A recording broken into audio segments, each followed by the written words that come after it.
আপনারা জানেন কক্সবাজার আমার একটা প্রোগ্রাম ছিল, তো হেলিকপ্টারে গিয়েছিলাম।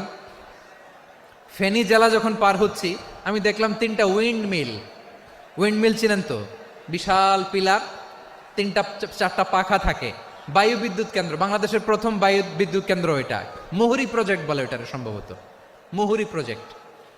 তো সাগরের বাতাসের ঝাপটায় এটা ঘুরে এনার্জি হয়, ইলেকট্রিসিটি উৎপাদন হয়। তো আমি পাইলটকে বললাম, ভাই এগুলো থেকে কেমন ইলেকট্রিসিটি উৎপাদন হয়? কয় হুজুর একটুও হয় না, কিছুই হয় না। কিছুই হয় না মানে? বলে হুজুর বাংলাদেশে যত উইন্ড মিল আছে এটার পাখা একটাও ঘুরে না। আল্লাহ, বলেন কি? তাহলে এই যে কোটি কোটি টাকা ব্যয় করে যে উইন্ড মিল, কয় হুজুর ভিতরে ফিটফাট, উপরে ফিটফাট, ভিতরে সদরঘাট। তার মানে কোটি কোটি টাকা দিয়ে এই উইন্ডমিল বানায়, এখানে কিছু নাই, দুর্নীতির আড্ডাখানা, আখড়াখানা বাংলাদেশ, ঠিক কিনা বলেন? আয় রে, জাপানিজরাও মানুষ, আমরাও মানুষ। আমার এক নিকটাত্মীয় সরকারি চাকরিজীবী, উনি আমাকে বললেন, বাংলাদেশের আর একটা উদাহরণ দেখি। উনি আমাকে বললেন যে প্রতি বছর আমাদের অফিসের ফার্নিচার চেঞ্জ করে। আমি বললাম প্রতি বছর ফার্নিচার চেঞ্জ করে কেন?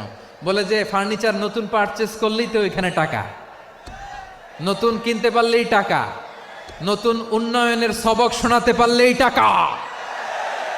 প্রথম আলোর রিপোর্ট, কি আলো?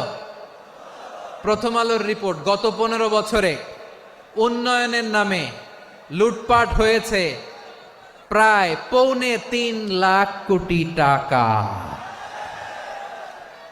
কার রিপোর্ট? আমাদের বানানো কথা, প্রথম আলোর রিপোর্ট। গত 15 বছরে কারা ছিল জানেন তো? হ্যাঁ, শুধু ওনাদেরকেই দোষ দিয়ে লাভ নাই। স্বাধীনতার পর থেকে শুধু শাসকের হাত বদল হয়েছে, আমরা কিছু পাই নাই, ঠিক কিনা বলেন? শুধু ওনাদের দোষ দিয়ে কি লাভ? একদল খাইছে, আরেক দল খাওয়ার জন্য রেডি হয়ে আছে। আমরা এরকম চাই না। আমরা চাই স্বাধীন সার্বভৌম বাংলাদেশ, আমরা চাই দুর্নীতিমুক্ত Bangladesh.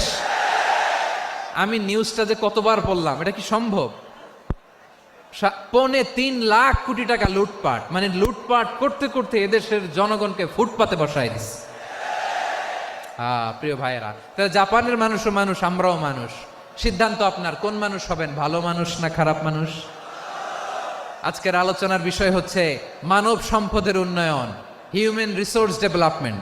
It's a process to increase the capacity of knowledge, skill, capacity of the people of a country. একটা দেশের মানুষের জ্ঞান, তাদের দক্ষতা কি করে বাড়ানো যায়, বাড়িয়ে দেশের উন্নয়ন করানো যায়, এটাই হচ্ছে মানব সম্পদ উন্নয়নের মূল কথা। তাহলে মানব সম্পদ হচ্ছে একটা দেশের সবচাইতে শক্তিশালী পুঁজি। প্রাকৃতিক সম্পদ, খনিজ সম্পদের চেয়েও দামি হচ্ছে মানব সম্পদ। আমার প্রিয় যশোর, প্রাকৃতিক সম্পদ, খনিজ সম্পদের চেয়ে দামি সম্পদ কি সম্পদ? আল্লাহ তাআলা দয়া করে আমাদেরকে এই মানব সম্পদ দিয়েছেন। আসুন আমাদের এই মানুষগুলোকে আমরা সোনার মানুষ বানাই। রাজি আছেন তো সবাই?